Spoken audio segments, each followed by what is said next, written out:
गुरु नाम राम नाम भजो भाई सोए। गुरु नाम राम नाम भजो भाई सोए। अजर नाम आत्म राम भजो भाई सोए। अजर नाम आत्म राम भजो भाई सोए। चेतन राम आत्म राम भजो भाई सोए। बोलिए सद्गुरुदेव की जय।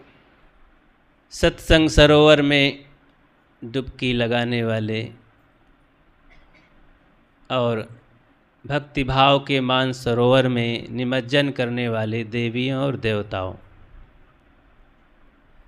अभी हम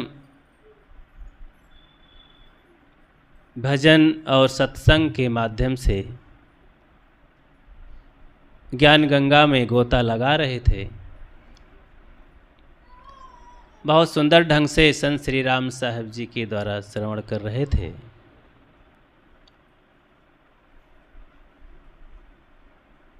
ये मासिक सत्संग समारोह कबीर आश्रम बैगवा बड़गांव के तत्वाधान में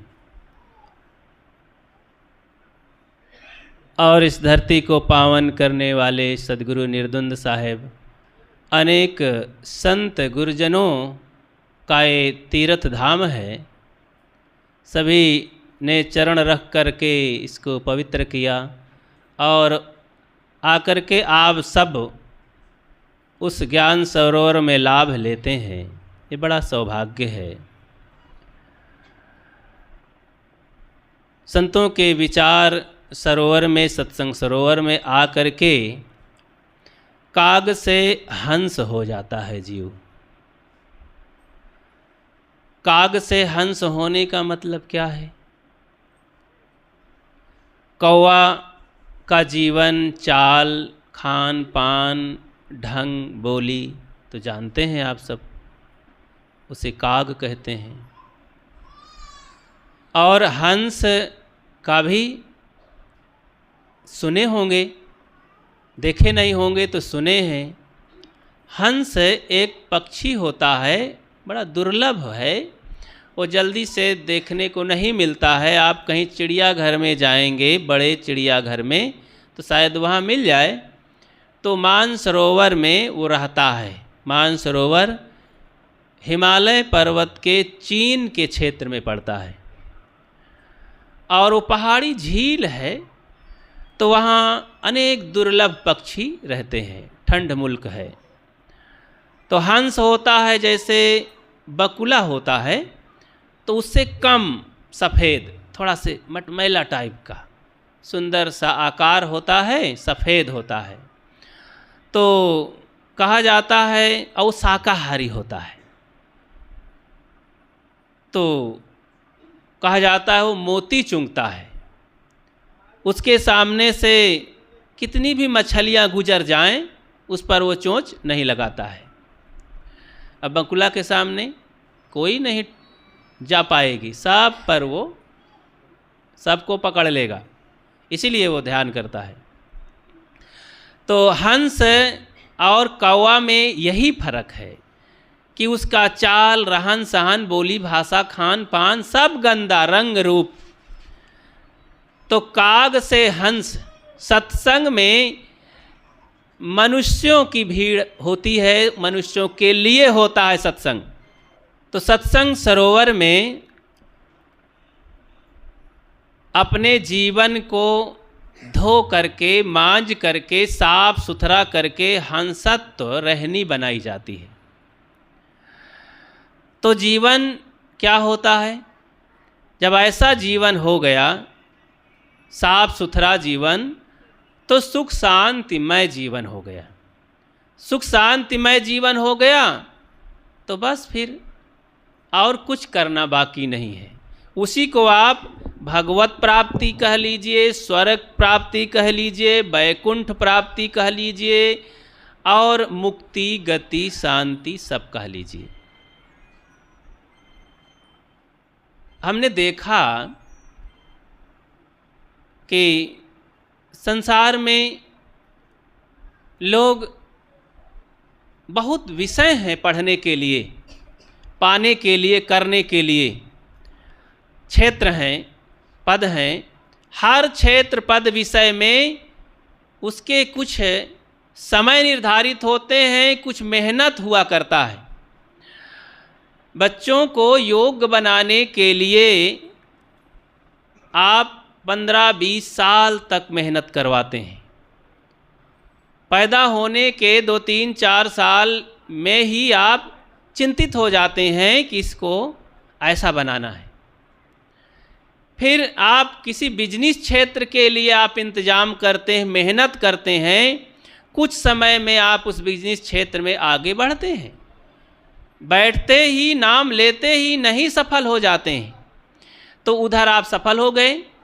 बच्चों के साथ मेहनत किए, पढ़ाए लिखाए, शिक्षित बनाए, तो बच्चे लोगों आपस में किसी तरह के पद प्रतिष्ठा में पहुंचने लायक बने। देखो, शिक्षा का बड़ा महत्व है। शिक्षा नाम लिया तो याद आती है कि इसका बहुत महत्व है जीवन में। जीवन के हर क्षेत्र में हर एक गुणों का महत्व होता है। तो आज इसीलिए हर अपने बच्चों में बिना भेद डाले सबको शिक्षित करना चाहिए। केवल शिक्षित करें नौकरी पाने के लिए, ऐसा नहीं है। आप बच्चों को लायकदार, संस्कारी बनाने के लिए शिक्षित करें। बिना शिक्षा के मनुष्य जानवर है, पशु है, ऐसा कहा जाता है। कोई न पढ़े हो तो ऐसा मत मान लेना कि साहब हमें जानवर कह रहे हैं। उसकी बहुमूल्यता बताते हुए कहा जाता है कि जो नहीं पढ़े हैं उनके जीवन कितनी परेशानियां होती हैं। बहुत सारी चीज़ें जानबूझ करके वो बेचारे नहीं समझ पा रहे हैं। एक भी भाषा नहीं सीखे हैं, हिंदी बोलते हैं लेकिन हिंदी लिख नहीं पाते हैं, हिंदी पढ़ नहीं पाते हैं। एक ही भाषा जन्म से मृत्यु तक बोल रहे हैं, लेकिन अब वो लिख पढ़ नहीं पा रहे हैं पुस्तक में, कागज में। कोई बोल दिया अन्य भाषा तो नहीं समझते हैं, कोई बात नहीं, नहीं लिख पा रहे हैं, कोई बात नहीं। लेकिन जहाँ जन्म हुआ अपनी मातृभाषा में भी वो लिख पढ़ नहीं पा रहे हैं, कितनी परेशानियाँ होती हैं उसको। तो अपनी बात को समझाने के लिए दूसरा आदमी प्रयत्न करता है तो भी बेचारा नहीं समझ पा रहा है। अभी हम हिंदी में ही जन्म हुआ है सबका, हम हिंदी में ही समझा रहे हैं। बहुत सी ऐसी बातें निकल जाती हैं मुख से कि आप लोग नहीं जान पाते हैं, पूछते भी नहीं हैं, पूछने का समय नहीं है, तो बस खाली उसको खारिज कर देते हैं। चलो कोई बात नहीं, जितना समझ पाते हैं उतना समझें। तो पढ़ना, स्कूली शिक्षा भी बहुत ज़रूरी है, लेकिन अब उसी में आप पड़े रह जाएं, पूरी ज़िंदगी में सफल मान लें। महापुरुषों ने इसके बारे में बड़ी बड़ी वकालत की है, जजमेंट दिया है। जैसे बाबा साहब अम्बेडकर का बहुत बड़ा महान सूत्र है कि जो पढ़ाई वो शेरनी का दूध है कि जो पढ़ता है वही दहाड़ता है। तो पढ़े लिखे लोग अपने जीवन में उसका अनुभव कर सकते हैं कि पढ़ाई का कितना बड़ा मूल्य है जीवन में। देखो, हम हिंदी भी न पढ़े होते तो आपके सामने ऐसा न बोल पाते, तो अपनी बातों को समझाने के लिए अनेक शब्द न कह पाते। पढ़ाई का ही परिणाम है, तो ये ज़रूरी है। तो आप बच्चों को पढ़ाएं, केवल पहले ये निश्चय करें मुझे संस्कारी बनाना है, बच्चों को योग्य बनाना है। नौकरी बाद की बात है और कोई उपलब्धि बाद की बात है।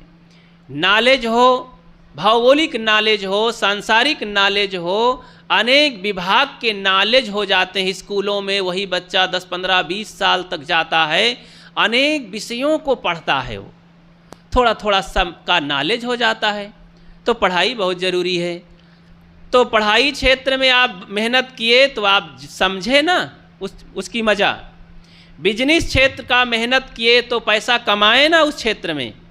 किसानी क्षेत्र में आपने मेहनत किया तो उसकी सफलता जाने, उसका लाभ पाए। शादी ब्याह करके गृहस्थी जीवन को जिया, कितना सहना पड़ता है, कैसे रहना पड़ता है, कितनी मेहनत है निर्वाह के लिए, बच्चों के साथ, लोगों के साथ, पड़ोसी के साथ, बाप दादों के साथ, बेटी बेटों के साथ, कितनी मेहनत है।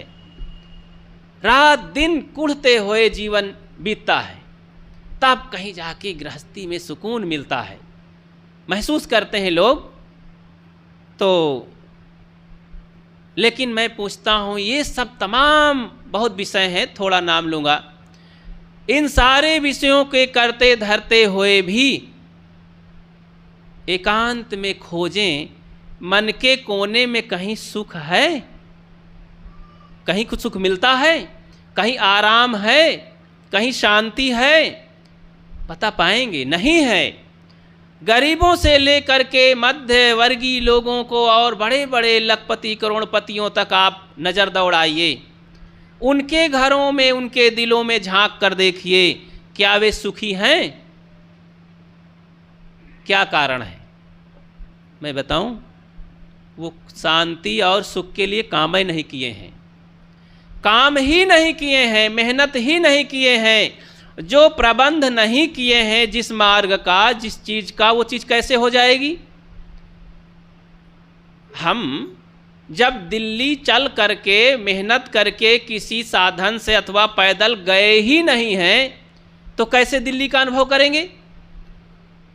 तो मेहनत नहीं किए हैं, शांति के लिए, सुख के लिए हम मेहनत नहीं किए हैं, अपनी ज़िंदगी में प्रबंध नहीं किए हैं, इंतजाम नहीं किए हैं, तो शांति सुख गूलर का फूल समझिए ज़िंदगी में। इसलिए सत्संग माध्यम है कि सबसे पहले आप जीवन में सुख शांति के इंतजाम के लिए सत्संग में आइए, तो वहाँ पर अनेक बातें समझ में कुछ आएंगी। फिर वहाँ से आप अपनी यात्रा आरंभ करिए मेहनत करने के लिए। अनेक युक्ति, फार्मूले, नमूने, तरीके मिलेंगे, और त्याग वृत्ति कैसे आए, सद्गुण कैसे जीवन में आए, सेवा भावना कैसे आए।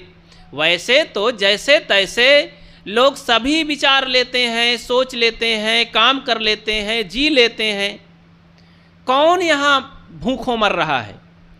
किसी तरह जोड़ तोड़ करके खा पी लिए, जी लिए, बाल बच्चे पैदा कर लिए, पाल पोस लिए, और फिर शिकायत भरी जिंदगी के साथ शरीर छूट जाता है। बस इतने तो किए ना, इतना तो पशु भी करता है, तो उसमें और हम में कोई अंतर ना रहा। तो हमें मेहनत करनी है, शांति और सुख का इंतजाम करना है। तो इंतजाम के लिए हमें सबसे पहले अपने जीवन को समझ ले महत्व, कि हम मानव जीवन पाए हैं, कोई पशु पक्षी कीड़े मकोड़े का जीवन नहीं है। इसमें सारी शक्ति भरी हुई है, बड़ी संभावना है, बड़ी संभावना है इसमें। हम सद्गुण सदाचारी बन करके, त्याग करके, वैराग करके, सेवा करके, भक्ति करके, मिठास ला करके अपनी जुबान में, व्यवहार को कुशल मंगल बना करके और मेहनत करके सब कुछ बन सकते हैं। अगर तुम चाह लो तारे गगन के तोड़ सकते हो, अगर तुम चाह लो तूफान का पथ मोड़ सकते हो, अगर तुम चाह लो विश्व के इतिहास में अपने सुयश का एक नव अध्याय भी तुम जोड़ सकते हो। बहुत बड़ा काम हो सकता है। तो मानव जीवन का महत्व समझ लें कि मानव जीवन बड़ा महान है। बड़े भाग मानुष तन पावा, बार बार नहीं मिले है मानुष जन्म की मौज। मनुष्य के द्वारा ही संसार में इतने बड़े बड़े कमाल हुए हैं, और उसका हम गुणगान करते हैं। धरती से आकाश तक जो भी कमाल हो रहा है, वैज्ञानिक कमाल हो, चाहे कवियों द्वारा हो, चाहे मंदिर मस्जिद का मामला हो, और भी जितना वेद शास्त्र पुराण कुरान सब लिखे गए, सब मनुष्य ने लिखा, मनुष्य ने किया। मनुष्य ने धरती आकाश में दौड़ लगाई, नाप लिया, बड़े आश्चर्यचकित कर देने वाले काम हुए। और मनुष्य ही शैतान होकर के यहाँ सर्वनाश में भी सहायक हुआ। तो मनुष्य में बहुत शक्ति है, बड़ा महान है। ये अनेक कल्पना करके देवी देवता रच डाला और भ्रमित होकर के भूत प्रेत देवी देवता रच डाला और भ्रमित होकर के निवारण के लिए अपने अज्ञान को हत्या पाप बलि कुर्बानी भी कर डाला। सब कर डाला ना, करता है भ्रमित होकर के कि शायद ऐसा करें तो मेरी जान बच जाए, मेरे बच्चों की जान बच जाए। दूसरे की हत्या करने से न जाने कितने प्राणियों को काट डाले और यहाँ तक कि दूसरे के बच्चे मनुष्यों में भी लोग बलि चढ़ा देते हैं। किसी ने कहा दिया कि एक बच्चा की बलि चढ़ाओ तो तुम्हारे बच्चे पैदा हो जाएंगे, तो सोचते हैं कोई बात नहीं, ये हो हत्या कर डाला जाए स्वार्थ में। तो मनुष्य में बनने और बिगड़ जाने के लिए दोनों शक्तियां बरकरार हैं। अब इसका सदुपयोग कैसे किया जाए, तो सत्संग में बातें मिलती हैं। तो जीवन महान है, ये बात समझ लें। सुख शांति कमाने के लिए, उसकी व्यवस्था के लिए सत्संग में आएं और सत्संग में आकर के मानव जीवन की महत्ता को समझ लें। फिर जीवन में एक आदर्श गुरु, सदगुरु की ज़रूरत है जीवन में, क्योंकि हम अपने दिल की बात, अपनी कमियों को बता सकें और उधर से अच्छाई की प्रेरणा ले सकें। हमको उनको देख करके, उनके दर्शन करके संतोष मन में थोड़ा मिल सके, बड़ी श्रद्धा से हम सिर झुका सकें, ऐसा एक योग्य आदर्श गुरु संत हमें होने चाहिए। तो और फिर जो भी अच्छे संत हों उनमें श्रद्धा हो जानी चाहिए। फिर संसार में जहाँ तक अपनी पहुँच हो, बड़े बुजुर्गों का सम्मान करते हुए, माता पिता की सेवा करते हुए, गृहस्थी में है तो पति पत्नी में भी आदर्श जिंदगी जीते हुए, बच्चों के साथ भी सेवा भावना विनम्रता से रह करके हम जब इस तरह का जीवन सरल सहज और बनाएंगे प्रेरणादायक, तो जीवन में बड़ी सरलता सुगंधी पैदा होगी। तो सद्गुणों का वासा होना वहाँ चालू हो जाएगा। एक एक सद्गुण फिर हमारे वो देवता साबित होंगे और हमारी रक्षा करेंगे। और उसी में फिर क्रोध को, जिसको हम विकार कहते हैं और बौद्धिस्ट भाषा में उसे मारा कह सकते हैं, जैनियों की भाषा में उसे कसाय कह सकते हैं, कसाय हैं, हम अपनी भाषा में उसे विकार कह सकते हैं, मनोविकार। विकार मतलब खराब विचार, खराब चीज़, जैसे काम क्रोध लोभ मोह राग द्वेष ईर्षा घृणा वैमनस्यता चुगली चाई, ये सब क्या है? बुराइयां हैं, मारा हैं, विकार हैं। मनोपुब्बगमा धम्मा मनोसेट्ठा मनोमया मनसा चे पदुत्थेन भासति वा करोति वा। सब क्या है? बुराइयां हैं, मारा हैं, विकार हैं। ये इसकी ज़रूरत नहीं है बिल्कुल। इससे जीवन में गंदगी पैदा होती है, कीचड़ है ये, कीचड़। तो कीचड़ में जैसे बीमारी पैदा होती है, तो और अच्छे वातावरण में निरोगता आती है, तो वहाँ सद्गुण पैदा होते हैं। जैसे कीचड़ और गंदगी में कौन जाते हैं? गंदी गंदी मक्खियाँ जाती हैं। साई एक कीड़ा होता है ना, मक्खी, साई पहुँचते के 10-20-50 ठो कीड़ा पैदा कर देते वहाँ, उसके लैट्रिन में ही निरा कीड़ा निकलता है। तो गंदगी में किसी घाव में या कहीं ऐसी जगह बैठी तो कीड़ा पैदा करती है। और एक सफाई में कौन मक्खी जाती है? मधुमक्खी, भंवरा, वो चूस लेती है बिना कोई हानि पहुँचाए, वो रस पराग ले लेती है और मधुरस बनाती है। अब हम सबके लिए जीवन दायिनी बूटी बन जाती है। मधुरस कितना गुणवान होता है, लोग उसे दवाई के काम लेते हैं। कोई बीमारी होती है, थोड़ा सा मधुरस चम्मच से लोग उपयोग करते हैं। तो देखो, गंदगी में दूसरी मक्खियाँ होती हैं, सुगंधी में दूसरी मक्खियाँ। तो आदमी इसी तरह है, गंदी जगह एक आदमी एक प्रकार का वो भी आदमी ही है, वहाँ जाता है गंदगी में, उसको अच्छा लगता है। और एक हंसत्व बुद्धि रखने वाला, उसे अच्छे वातावरण में खुशी मिलती है, अच्छा लगता है, सुकून महसूस होता है। तो वो है हंस वाला भंवरा जैसा आदमी कि वो जाकर के सार लेता है, किसी की हानि बिना पहुँचाए, किसी की बिना हानि पहुँचाए, बिना दुख पहुँचाए, बड़े आराम से वहाँ से सद्गुण ले लेता है चुपचाप। तो कुछ ऐसी बातें होती हैं कि चुपचाप ले लेना चाहिए, बिना शोरगुल किए, बिना हल्ला मचाए, बिना किसी को टोंक टाँक किए। दुष्टों से, मूर्खों से, हमें अच्छे लोगों से, चरित्रवानों से शिक्षा लेते रहना चाहिए। तकलीफ सह करके भी शिक्षा ले लेना चाहिए। ये पूरा संसार शिक्षालय है। तो सुख और शांत की समृद्धि के लिए, व्यवस्था के लिए, तो ये मानव जीवन की महत्ता को समझें, फिर सद्गुणों को आमंत्रित करें, कमाई करें। सद्गुण जब आएंगे तो वो हमारे दुख को हटाने लगेंगे और सद्गुण का वास होने लगेगा। बस एक बहुत बड़ी ताकत आ जाएगी, दैवी संपत्ति इकट्ठी हो जाएगी। तो संकट होते हुए भी हम फिर आराम से जीने की कला सीखना आरंभ कर देंगे। तरीका बदल जाए तो कहीं जाना नहीं पड़ता है। जैसे वो कहानी याद करें, तरीके बदल जाने से, कुछ ढंग बदल जाने से, मैं अभी याद कराए थे कि एक व्यापारी, दूध का व्यापारी था, गाय भी पालता था, डेयरी खोला था। तो सोचा कि यहाँ सस्ता दूध है, यहाँ 50 रुपये है। अभी हम दिल्ली गए तो 75 रुपये किलो बिक रहा था।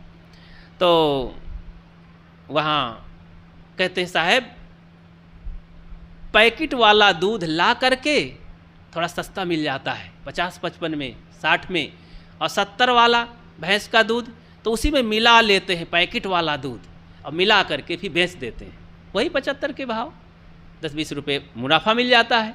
तो मिलावट करते हैं। हम ऐसा करते हैं, पानी नहीं मिलाते हैं, चलो दूध ही मिलाते हैं, ठीक करते हैं, तो सस्ता दूध मिलाते हैं, पैकेट वाला। तो यहाँ तो भाई 40-45 का चलता है।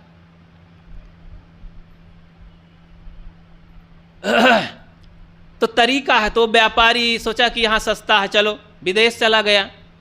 विदेश में दूध लोग कम जानते थे और जानवर, गाय भैंस भी नहीं जानते थे, क्योंकि वहाँ वैसी कुछ भूमिका थी, लोग तो थे लेकिन ये सारी व्यवस्था वहाँ करना संभव नहीं था। लेकिन यहाँ से इंडियन आदमी, भारतीय, गाय को लेते गए, चलो वहाँ धंधा करेंगे, 2-4 महीना चल जाएगा तो बहुत बड़ा लाभ होगा। सारा मामला ठीक किया, टिकट टुकट, वीज़ा उजा बनाया और गाय भी लेते गए। वहाँ गया, जाते ही अपने व्यवहारिक बल से, जुबानी मिठास से, अपनी युक्ति कला बुद्धि से वहाँ बड़े आदमी को खुश किया। कैसे खुश किया? बस वही गाय का दूध निकाला, पकाया और पका करके रबड़ी बनाया, थोड़ा मीठा बढ़िया मंद मंद डाल करके और एक सुंदर सी टिफ़िन में भर करके और ले गया। तो वहाँ गया तो एक नए आदमी को देख करके लोग सोचे, भाई आप कहाँ से आए, कैसे यहाँ? बोले हम राजा साहब से मिलना चाहते हैं, तो उनके दर्शन चाहते हैं। तो राजा का नाम लेते ही मंत्री लोग ठंडे हो गए, बोले ठीक है हुजूर चलिए। तो हाथ में सुंदर सा बर्तन, टिफ़िन। तो राजा कहें ठीक है आइए, आप कहाँ से आए, कैसे आए, ये क्या है? बोले ये प्रसाद है, प्रसाद। प्रसाद का को सुनते ही राजा के मन में बड़ी आत्मीयता हुई कि मेरे लिए प्रसाद, एक इंडियन आदमी, धर्म स्थली से आया है, ये भारत सबका, विश्व का गुरु है, तो धर्म देश से आया है, ये धार्मिक देश से, तो प्रसाद मिल जाएगा। वाह! राजा बहुत खुश हुआ। ढक्कन खोला गया।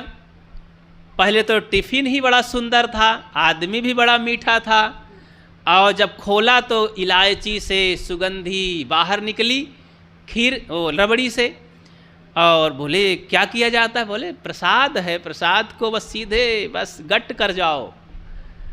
तो अब पतला था तो चम्मच चम्मच 4 से 10 लोग थे, जब खाए तो क्या कहना, अद्भुत स्वाद था।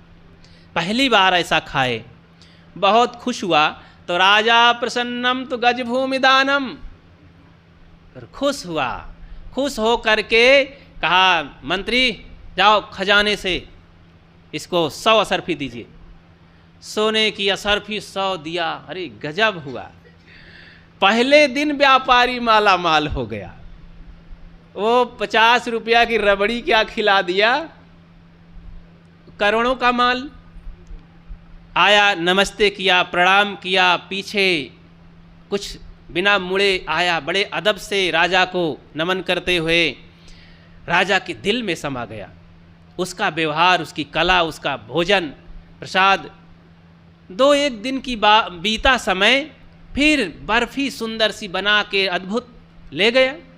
ऊपर से मेवे की कतरी डली हुई थी, और वो भी एक पात्र में सुंदर ढका हुआ डिब्बे में, और फिर ले गया। अब तो परिचित हो गया था, सहज आइए आइए बैठिए, सुंदर सी उससे कुर्सी दी गई। बड़े सम्मान से व्यापारी वहाँ बैठा। बोले हुजूर ये भी एक प्रसाद है। बोले ये क्या है, ये कहाँ कैसे बनता? अरे हुजूर अब समझ लीजिए, हमारे यहाँ का एक वृक्ष है, भारतीय वृक्ष, इंडिया का वृक्ष है, उसी का ये फल है। अब कहाँ तक नाम बताएं उसका, ये रबड़ी है, ये मलाई है। तो हमारे देश का एक वृक्ष है, उसी का ये फल है, वो गजब का फल है। तो उसे भी खाया, बहुत वाह वाह करते रहे, और खुश होकर के इनाम स्वरूप फिर असरफी दी गई, 100 असरफी लिया। वो व्यापारी बहुत खुश आनंदित ले गया, 200 असरफी हो गई। और तीसरे दिन फिर अब की बार खीर बना के लाए, और ज़्यादा बना के लाए। चावल थोड़ा सा डाले और 5-6 किलो दूध को जला करके गाढ़ा किया, और उसमें और मेवे डाले, अद्भुत ले गया। तो कटोरी कटोरी 10-20 लोगों को खाने भर का थी, सब खाए और जीभ चाटते रह गए। खीर तो ख़त्म हो गई, पर कटोरियाँ चाटे डाल रहे थे।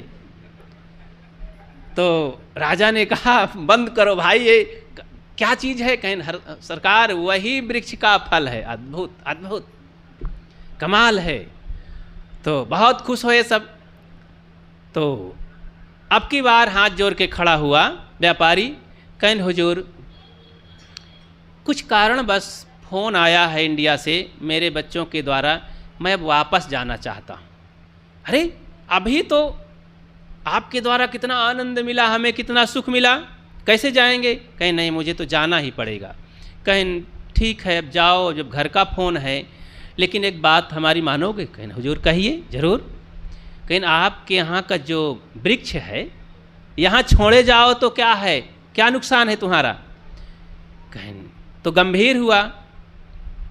कहें ठीक है, फिर अगर ऐसी बात है, हमारे यहाँ तो खैर वृक्ष और हैं, इंडिया में बहुत वृक्ष मिल जाएंगे, तो गली गली घूम रहे हैं, तो आपके यहाँ अगर ऐसी बात है तो मैं वृक्ष छोड़ दूंगा।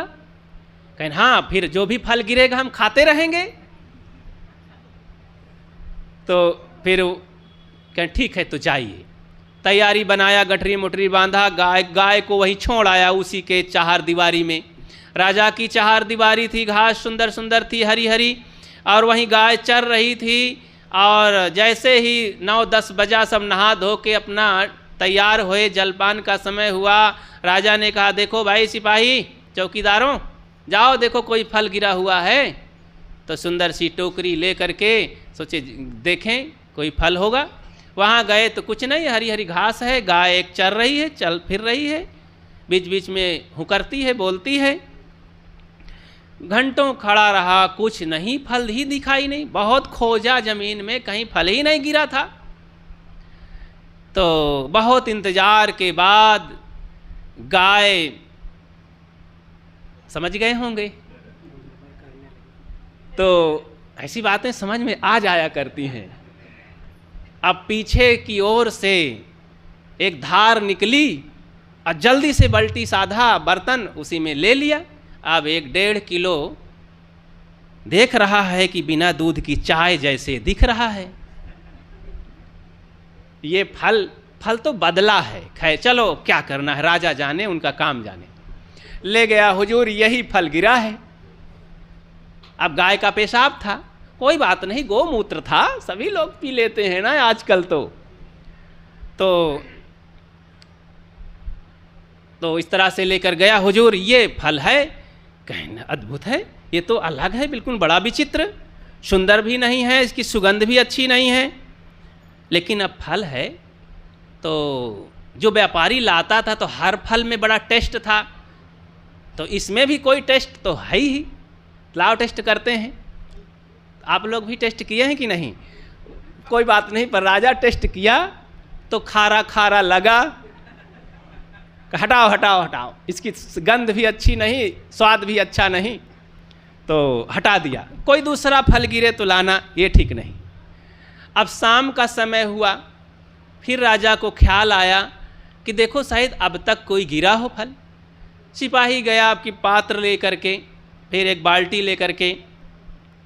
तो समय हुआ लगभग 7 बज रहे थे, गाय को दूध निकालने का समय हो रहा था। दूध दोनों मीटिंग का काफ़ी हो गया था उसके स्तन में, और फिर जब कोई धोने वाला ना मिला तो गाय परेशान होने लगी। तो अब हुंकरने लगी, चिल्लाने लगी, और इधर उधर दौड़ भाग चकर मकर चहार दीवारी के अंदर कर रही थी। जब कोई नहीं मिला तो परेशान हुई, अब की बार गोबर करने लगी। तो फिर भाई गिरा 3-4 किलो माल। तो इस तरह वो सोचा कि ये भी एक फल है, लिया बाल्टी में और फिर गया। राजा ने, यही है फल। कहीं ये तो बड़ा विचित्र ये भी है तो गाढ़ा, माल तो बदला है फल, लेकिन बड़ा विचित्र है। तो इसका भी कोई टेस्ट होगा, बिना टेस्ट किए फेंक देंगे तो क्या बताएंगे। तो फिर चम्मच से ट्राई किए तो थूक थाक दिए, ये तो और बाकस तो ये ठीक नहीं है। तो अब क्रोध आ गया भाई, राजा को क्रोध आ गया। जब राजा क्रोध होता है, राजा का हठ, राजा का क्रोध प्रलय लाता है। तो कहा पकड़ो उस बदमाश को, हमको ठग के जाएगा। जिस वृक्ष का फल खिला रहा था वो तो वृक्ष दिया ही नहीं, लगता है धोखा दिया। सिपाही दौड़े जाकर बंदरगाह पर उसे पकड़ कर लाए। तो बोले छोड़ो भाई, क्यों परेशान कर, नहीं घसीटते हुए थोड़ा से बेदर्दी से लाए। चलो राजा के पास। राजा गुस्साए हुए हैं, राजा के पास खड़ा किए। बोले हुजूर क्या गलती हो गई? कहीं तुम धोखा दे के जा रहे हो, मैंने खुश हो करके उन फलों में इतना धन दिया, तो अंत में धोखा दे के कहाँ बच के जाओगे? कहें हुजूर मैं धोखा नहीं दिया, बिल्कुल नहीं, मैं सत्य कहता हूँ। जिस वृक्ष का मैंने फल आपको पहले खिलाया 3 आइटम, वही वृक्ष मैं छोड़ के गया हूँ। कहें तो फिर हमको तो 2 फल मिले, एक बिल्कुल बिना दूध की चाय जैसे, एक वो खाद जैसे, गोबर की खाद। तो कहें तब व्यापारी समझ गया कि लगता है सब रिजेक्ट माल है, लेकिन अब इनको बताएं कैसे। कहें हुजूर वो फल नहीं है, उसके ढंग होते हैं, तरीके होते हैं फल तोड़ने के लिए। कहें तो हमारे सामने आप फल तोड़ के बताओ। कहें हाँ हुजूर ये बात आपने ठीक कही। तो एक बाल्टी मुझे मंगाइए। बाल्टी सुंदर सी स्टील की नई बाल्टी लाई गई। गाय तो इंतजार कर रही थी, अपने मालिक को पा करके हुकर कर खड़ी हो गई। मालिक उसके शरीर में पहले सहलाता है, प्यार देता है। गाय खड़ी रहती है और सहला करके प्यार से उसे दूध निकालने लगता है। जो बढ़िया धार निकलती है, मोटी मोटी झाग से बाल्टी भर जाती है। दूध के ऊपर बढ़िया प्यारा सा मुलायम सा मक्खन जैसे झाग। तो अद्भुत देखते रह गए सब लोग। बोले हुजूर ये एक आइटम मैंने तोड़ा, अब दूसरा आइटम इसमें मैं बनाऊंगा फल। ये तो प्राथमिक प्रोडक्ट है, अभी इसमें बनाना पड़ेगा। तो मैं कढ़ाई पर चढ़ाऊंगा और फिर इसमें मैं बहुत फल बना सकता हूँ, अनेक प्रकार के। तो कहें ऐसा है? कहें हाँ। कहें वो जो हम लोग खाए? कहें हुजूर क्षमा करें, मैं नहीं बता पाऊंगा वो क्या है। हुजूर सब गड़बड़ माल है, समझाए संकेत से। तो इतना शर्माए बेचारे कि राजा हो करके सम्राट, विद्या के धनी, धन के धनी, रुपए पैसे खजाना के धनी, महलों के धनी, सिपाहियों के धनी, लेकिन खाते क्या है बिना जाने समझे? गोबर। तो क्या कितनी लज्जा की बात है। बहुत शर्माए, पश्चाताप किए। तो एक दृष्टांत हुआ, बिना युक्ति जाने राजा हो करके, बुद्धिमान हो करके, बलवान हो करके, सारी योग्यता उसमें होते हुए बिना ढंग जाने क्या खा रहे थे? गोबर खा रहे थे, गंदी चीज खा रहे थे। मलमूत्र कहना चाहिए खरी भाषा में, कड़ू भाषा में मलमूत्र खा रहे थे। ऐसे ही बिना ढंग जाने संसार के लोग कैसी जिंदगी जी रहे हैं। किसी भी क्षेत्र में उनकी चाल चलन देखो, उनका खान पान देखो, उनका सोच विचार देखो, उनका रहन सहन देखो, सब गड़बड़ घोटाला में जी रहे हैं। अनेक प्रकार के अंधविश्वास को लादे हुए, जैसे बोरा लाद लो तो चल नहीं मिलता है, ऐसे अंधविश्वासों को लादे हुए चल रहे हैं, घसीट रहे हैं। उनको कोई समझाए, भाई फेंको बोझा, कहते हट जाओ मेरे सामने से, रास्ता चलने दो। कौन कहते हैं? हमदर्दी लोग कहते हैं। जिसको दर्द होता है वो कहते भैया मर जाओगे, हटाओ इसको। ऐसे संत महात्मा भक्त सज्जन लोग कहते हैं भैया ये चीज़ मत करो, ये मत खाओ, ये गंदी चीज़ है, ऐसा मत रहो, ऐसा मत बोलो। और कौन? क्या कोई दुश्मन यहाँ बोलेगा क्या? दुष्ट लोग, दुश्मन लोग, ऐसा जीवन पशु जैसा जिंदगी जीने वाले कोई टोक टाक नहीं करते हैं। यहाँ संत गुरुजन महात्मा जन संजन पवित्र जन कहते हैं भाई ऐसा ना करो। वो उनके दिल में दर्द है, मैं रोऊं यह जगत को मोको रोवे न कोई।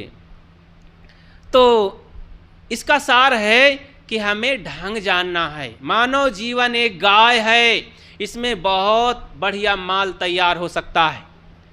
इसमें बुरे भी माल हैं, गंदे भी हैं, और इसमें अच्छे भी हैं। चाहे हम काम क्रोध लोभ मोह राग द्वेष ईर्षा घृणा, ये गलत प्रोडक्ट हैं, गंदगी है, चाहे इसमें जिए और चाहे दया क्षमाशील संतोष धीर विचार विवेक भक्ति बैराग की तरफ जिए। ये क्या है? माल है, माल। बहुत ताकतवर, शुद्ध, पवित्र, सुगंधित और पौष्टिक आहार हैं। इनको खा पी लेने पर तो फिर यही तो देवता बन जाता है, भगवत स्वरूप हो जाता है, परमात्म शक्ति आ जाती है, अजर अमर अविनाशी हो जाता है। इन मलाई को, इस मालों को खाने के लिए ये कैसे बनेंगे? इसके लिए युक्ति, मेहनत होनी चाहिए, ढंग होना चाहिए। तो सत्संग में आकर के हमें ये ताकत मिलती है। और जो लोग आलसी निकम्मे होते हैं, जैसे कि आपने अभी सुना, काम करने के लिए साहस ताकत तो होनी चाहिए। ताकत नहीं है तो आलसी बने लोग बैठे रहते हैं, पड़े रहते हैं। भीष्म प्रतिज्ञा कौन करता है? कोई भीष्म करता है ना, बलवान व्यक्ति। वो देखो भीष्म पितामह की महिमा कैसे है। भीष्म प्रतिज्ञा करने वाला अपने 4-5 पीढ़ी जिंदा रहा है, इतनी बड़ी लंबी उम्र भी रही और उसको हराने वाला कोई नहीं था। इच्छा मृत्यु प्राप्त करके और कांटों की सैया में, तीरों बाणों की सैया में लेटा हुआ आदमी, तो कई गुण थे उसमें। तो ऐसे ही अपने जीवन में कुछ भीष्म प्रतिज्ञा लाओ। मैं जीवन भर भक्ति भजन को निभाऊंगा, अनेक कष्टों को सह करके, और जीवन को सफल बनाऊंगा, ये प्रतिज्ञा करो। मैं प्रतिज्ञा करो कि मैं जीवन भर सच बोलूंगा, अनेक कष्टों को सह करके। मैं शाकाहारी बन करके शुद्ध साफ भोजन करता रहूंगा जीवन भर, क्योंकि मुझे मनुष्य तन मिला है, गंदा जीवन मैं सहन नहीं कर सकता। मैं माता पिता गुरुजनों से सदैव विनम्र रह करके सेवा भक्ति करते हुए जीऊंगा, और मैं निर्विकार जिंदगी बनाऊंगा। इस भीष्म प्रतिज्ञा को लाओ। ब्रह्मचारी रहूँगा, सदाचारी रहूँगा, ऐसी भीष प्रतिज्ञा करो जीवन में। अब क्या प्रतिज्ञा रखते हो? आज भोजन छोड़ दूंगा, मैं उनसे बोलूँगा नहीं। अरे ऐसे हाठी सठी लोग तो कहते हैं, ए बेटवा, या फलनवा बड़कवा नालायक कहूँ का, या मोर लहास मर जाऊँ तब वो छुए न पावे, माटी न दे पावे, ऐसी प्रतिज्ञा करके मरते हैं ये कायर कुचर लोग। कहते अब बेटवा को कहते हैं, बेटा अगर मेरा तू सपूत है तो ये बदला ले करके रहेगा, मैं मर जाऊं तो भी दुश्मन से बदला ले लेना।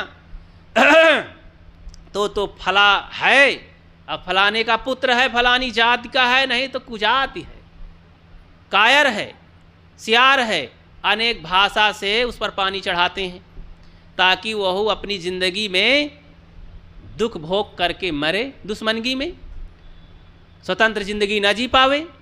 तो ऐसे अज्ञानी लोगों को क्या कहा जाए? ज्ञानी वही है जो अपने बच्चों को सिखा कर जाए, बेटा मैं तो भूल बस ऐसा लड़ता झगड़ता जिंदगी में रहा, गंदी चाल चलन खाता पीता रहा, तुम ऐसा बेटा ना करना, मैं समझा के जा रहा हूँ। अब बेटा ऐसा बदमाश होए कि न सुने ऐसे ज्ञानी की बात। एक बाप कह रहा था, अनुभव किया, बहुत अनुभव किया अपनी ज़िंदगी में। उन्होंने कहा, बेटा मैं तो शादी करके बहुत पछताया। सदगुरु अभिलाष साहब हमारे गुरुदेव जी ये कह रहे थे, पहली गलती शादी और दूसरी गलती क्या है? ये बाल गोपाल लड़के बच्चे। पहली गलती कर डाले तो कर डाले, अगर अभी संभल जाते, बच्चे ना होते तो बड़ा सुख में रहते, लेकिन माने नहीं, दूसरी गलती कर डाले, लड़के बच्चे भी हो गए।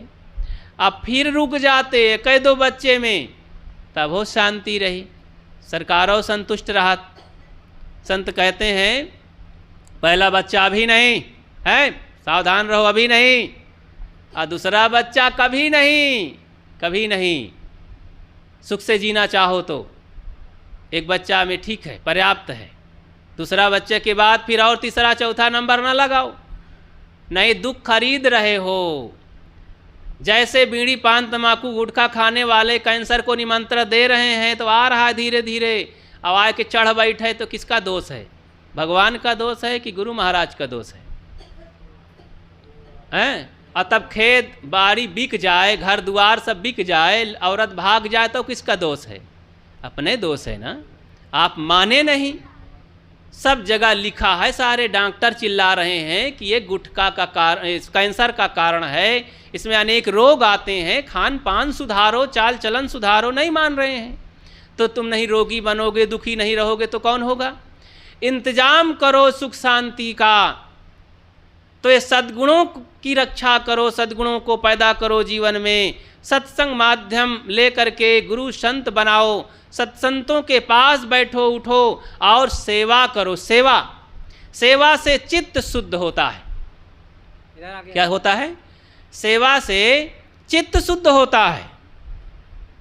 उन्नति का साधन सेवा है, पर कामी क्रोधी लोभी मोही सेवक पद पाना क्या जाने। कई बार सत्संग में लोग आते हैं तो केवल सुनने भर से काम नहीं चलता भाई। देखो, हम लोग केवल गुरु की बातों को सुन करके और ये रहते जीवन को बनाते तो कुछ ना कर पाते।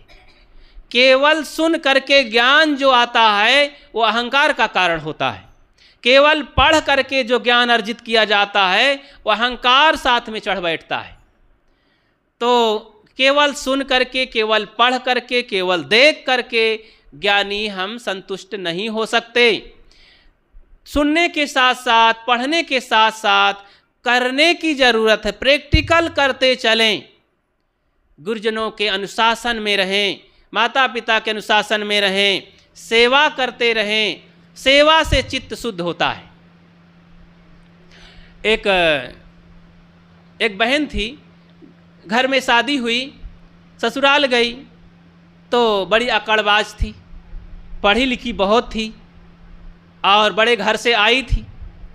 उसकी सास बड़ा इंतज़ार के बाद शादी हुई थी बेटे की, तो सोच रही थी मेरी बहू आएगी तो सब मैं फुर्सत करूँगी, आराम करूँगी, ताज़ी रोटी भोजन खाऊँगी और सबके सामने जाकर गुणगान करूँगी, मेरी बहू ऐसे है। आई तो पढ़ी लिखी बहू थी, बड़ी अकड़बाज थी, तो भाई पढ़ी थी, सुनी थी कि ऐसा होता है, ऐसा जीना चाहिए। तो लड़का भी सज्जन था, उसका पति। जब पहले दिन आई तो बड़ा सम्मान किया, सासू माँ ने सम्मान किया, पति देवता ने सम्मान किया, लेकिन लड़की कभी सेवा सम्मान से रही होती तो सम्मान की कीमत जानती। जो सेवा नहीं करता वो सेवा का मूल्य भी नहीं समझता है आदमी। जिसने माता पिता की सेवा नहीं किया तो जिंदगी में उसको सेवा मिल भी जाए तो मूल्य नहीं समझेगा सेवक का। तो सेवक ही मूल्य समझता है सेवा का। अब बुढ़िया 1 दिन 2 दिन 4 दिन भोजन बना के देती रही, पानी वाने का इंतजाम करती रही, झाड़ू लगाती रही। सोचा कि अरे बड़ा मुश्किल है, ये कहाँ से गब्बर सिंह आ गई। तो सासू माँ ने कहा जरा मैं प्रयोग करके अब इसे दिखाऊंगी, बता के संकेत से तो देख ली, इसके लगता है इतनी बुद्धि नहीं। मैं तो सोचा कि पढ़ी लिखी है, संकेत काफ़ी है, क्योंकि समझने वाले के लिए इशारा काफ़ी है और डूबने वाले के लिए दरिया का किनारा काफ़ी है। वो भी दरिया मकाओ किनारे डूब के मर जाएगा। तो इशारा समझदार के लिए इशारा काफ़ी है। सासू माँ ने इशारा किया, नहीं समझ पाई, बोले प्रयोग करके देखती हूँ। उठाई झाड़ू, धीरे धीरे एक डंडा से टेकी बुढ़िया और झाड़ू लगाती रही। बेटे को बड़ी दया आ गई, उधर से आया, कहीं बाहर से देखा मेरी माँ झाड़ू लगा रही है, मेरी पत्नी के रहते मेरे रहते मेरी माँ कैसे लगाएगी झाड़ू। और इस अवस्था में बड़ा दुख हुआ, तो बड़ा दुर्भाग्य समझा, पीड़ा हुई और उस पीड़ा को समेटते हुए तुरंत माँ के पास गया, निवेदन, माँ मुझे लाइए झाड़ू। नहीं बेटा, जिंदगी भर मैं लगाई हूँ, तेरी सेवा किया हूँ, तो थोड़ी ज़िंदगी और बची है और मैं लगा सकती हूँ झाड़ू। नहीं। तो बेटे ने कहा नहीं माँ, मेरे रहते तू नहीं लगा सकती, ये काम मेरा है। तो अब बहू रानी बेड पर लेटे देख रही थी, मुस्कुरा रही थी। तो 1 मिनट हुआ, 2 मिनट हुआ, अब वो खींचातानी माँ बेटे कर रहे थे। तो उठी अपना वहाँ से, अब पल्लू संभाली अपनी, अब आई, कहती धन्य है माँ आप भी और अपने श्रीमान जी को आप भी गजब हो गए हैं, इतनी भी बुद्धि आपको नहीं है। अरे छोड़ दीजिए, थोड़ी देर माँ लगाएंगी, फिर अभी ले लेंगे, आप थोड़ी देर लगा लेना, झगड़ा काहे करते हो।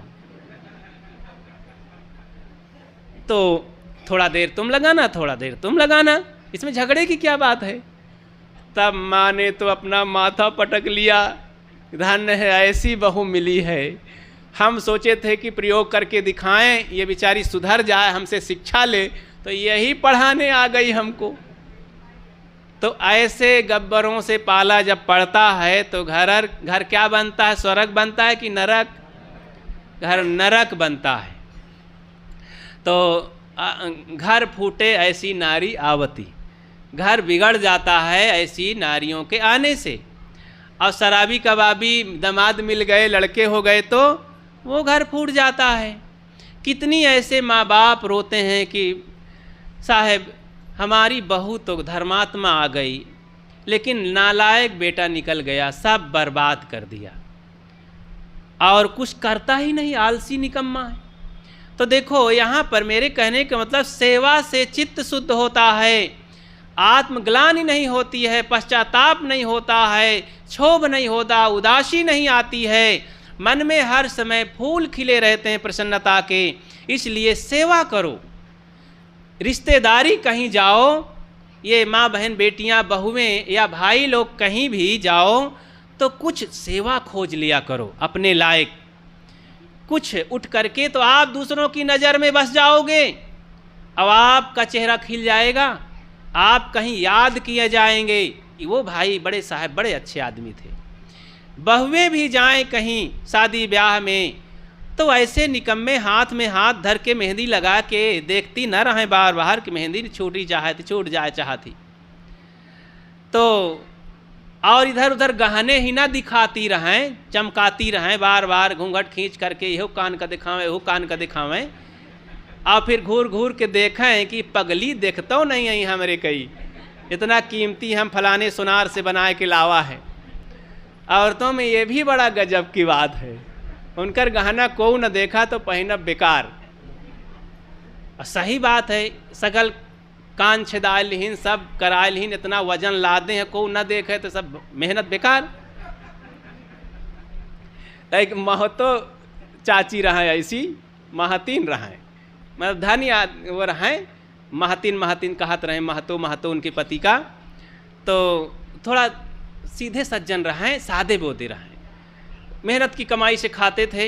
एक दिन कहाँ तुम्हारे कमाई में ना अटी भला, मोहल्ले वाली औरतें सब शौक श्रृंगार से रहती हैं और हम भिखारिन बनाए रहा तो कोई टोंक भी दें कि महतीन चाची तुम का ही सादे बोदे रहा तो, तुम्हारे घर में सब कुछ है लेकिन तुम भी शौक से ज़िंदगी बिताओ। तो कहत नशा चढ़ ही आवा, नशा चढ़ाया दिन जात है। तो जब चढ़ाया नशा तो कहें लाओ हमका, कहें अरे अभी जुगाड़ लागे दो, कुछ माल पानी आवे तो कुछ हो जाई भाई। तो कहें नहीं ठीक है, बहुत कहे सुने महतो एक दिन अपन कुछ इंतजाम करें और कहें देखो भाई अब तुम्हार, अब हम गहना वहना कुछ जानते नहीं हैं, ले पैसा कौड़ी तुम्हें जाओ बनवाओ। कुछ इंतजाम करके अपने से भगान चली गई सुनार के यहाँ, और यहाँ पहना जाते ना पहुँची और गोड़ाहरा बनवाए लाइन, तो खासा आधा किलो के, तो बार बार समेटें। तो और सुबेरन से नया चमकत रहा है, पानी चढ़ा रहा है बढ़िया साफ, और भोजन पानी बनाए के पति का खवाए के भेज दिन अपने काम धाम में, अपना निकल पड़ी सहेलियन के लगे, बहनी दीदिन के पास, और बार बार झमकावें दोनों कई। तो को सुनबे न करे तो उबिया गई, घंटा निहिता करिन 4 से 10 दार, और कई बार देखिन इधर उधर को ध्यान न देना। फिर दूसरे दिन ऐसे करिन तो 2-3-4 घर भी गई, बहनी करत खूब बतलाए आई, को न ख्याल की ना। तो कहाँ है बताओ, इतनी मेहनत से अब तक कहत रही है, अब गुनून करें, इतने दिन से कहाँ तुम पहनत नहीं हो, पहनत आज को देखत नहीं आए। तो क्या करें कि अब कहाँ एक काम है, एक युक्ति है, उनके दरवाजे के सामने छप्पर रहा है, फूस का छप्पर, और लगा दिन माचिस जले लाद। अब बाहर निकली, जाने 4 लाठी तिनिंग के दुआरे पर सड़क पर गई, दौड़ो भैया दौड़ो, आओ इधर बुझाओ तो दोनों कई अपन पहुँची दिखावत रहे, तो लोग दौड़ के बुझाएं आग। अंत में एक औरत पहुँची, बहनी बहुत नुकसान होएगा, क्या बताएं, काफ़ी बेकार घर जल गा आपका। करत पासे गई और बहनी दुखी न होयो, अरे आपके रिया बहुत बढ़िया नीक लागत है, ये कब बनवाओ बहनी, का ढकेली जोर से, चुप रहो बेकार, अगर पहले यही बात कही देती तो मैं घरवा में आगी कहे। तो कहीं औरतों में ऐसी भी होती हैं, तो उनका कपड़ा गहना अगर को न देखे तो घर में आगी लगा देती हैं। तो इसलिए सुना देना है कि आप लोग सावधान रहो, भला कहूँ प्रशंसा कह देवा करो कि बहुत बढ़िया है, तो खुश रहेंगी, तो घर में आगी से बच जाई हो। मतलब सब दिशा में कहीं माता बहनों की भी प्रशंसा होनी चाहिए उनके जीवन में। अब बेचारी हर समय में जूझती रहती हैं, घर गृहस्थी, बाल गोपाल, पालन पोषण, ये गृह लक्ष्मी हैं, तो इनका सम्मान करो और स्वयं सम्मानित होकर के ज़िंदगी जियो। तो सुख शांति की व्यवस्था करो, मेहनत करो, भक्ति भजन सत्संग संत गुरुजनों के माध्यम से, तो जीवन खुशहाल जरूर होगा, इसमें कोई दो राय नहीं है। जीते जी सुख का अनुभव करोगे और बताओगे, दूसरों को भी सुख पहुंचाओगे। आप सबको बहुत बहुत धन्यवाद देते हुए अपनी बात को विराम देता हूं। आप सबको नमन करता हूं और आगे के लिए भी निमंत्रित करता हूं कि आगे ऐसे ही सत्संग में आते रहें। और दूसरा एक सूचना है, अगले कुछ तारीख को इसी महीने में अक्टूबर लास्ट में दीपावली के पहले 2 दिन यहाँ कार्यक्रम होगा, जो वार्षिक हमारा कार्यक्रम होता है। त्रैवार्षिक के रूप में होता था पहले, अब धीरे धीरे आप सबकी कृपा से, संतों की कृपा से अब ये होता है कि अब इतना लंबा काहे खींचो, संतों को बुलाओ, उनका दर्शन करो। संतों के दर्शन से ही मन प्रसन्न होता है। तो 28 और 29 तारीख को कार्यक्रम होगा यहाँ, आप सबको सूचित किया जाएगा और अभी सूचित कर ही रहे हैं। सब सादर आमंत्रित रहेंगे, आप सब जरूर सत्संग में पधारेंगे।